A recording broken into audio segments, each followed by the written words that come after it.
Question है यदि संख्या 5 4 के 31 m 8 2 11 से विभाज्य है तो k प्लस m का अधिकतम मान ज्ञात करना है। ठीक, ये संख्या 11 से विभाज्य है यानी कि इसका रिमाइंडर 0 आएगा।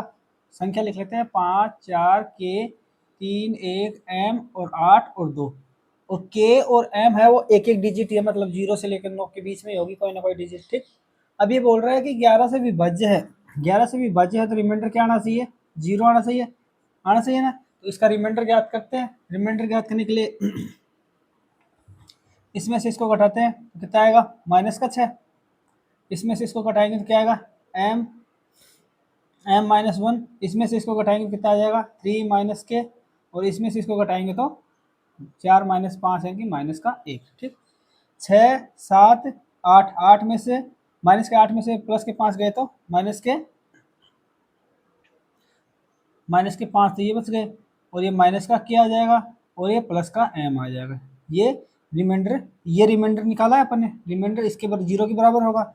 अब कर लेते हैं इसको, क्या लिख सकते हैं, माइनस के चिन्ह से पूरे गुणा कर दे यानी कि इसको लिख सकते हैं अपन k - m + 5 लिख सकते हैं बराबर 0 आना चाहिए ना।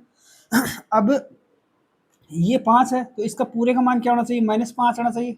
इसका पूरे का मान -5 रखने के लिए क्या करना होगा अपने को, अगर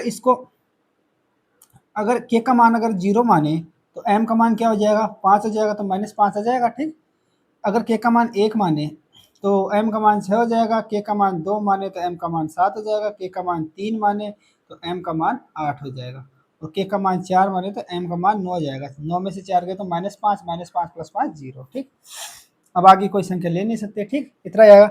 अभी बोला k प्लस m का मान अधिकतम चाहिए यानी कि k प्लस m का मान अधिकतम कब होगा, 5 में 0 जोड़ेंगे तो 5 ही आएगा, 6 में 1 जोड़ेंगे 7 आएगा, 7 में 2 जोड़ेंगे 8 9 आएगा, 8 में 3 जोड़ेंगे तो 11 आएगा, 9 में 4 जोड़ेंगे तो 13 आएगा यानी अधिकतम मान कितना आया अपने पास 13 आया। ठीक, अधिकतम मान कितना आया 13 यानी कि ऑप्शन नंबर बी हो जाएगा।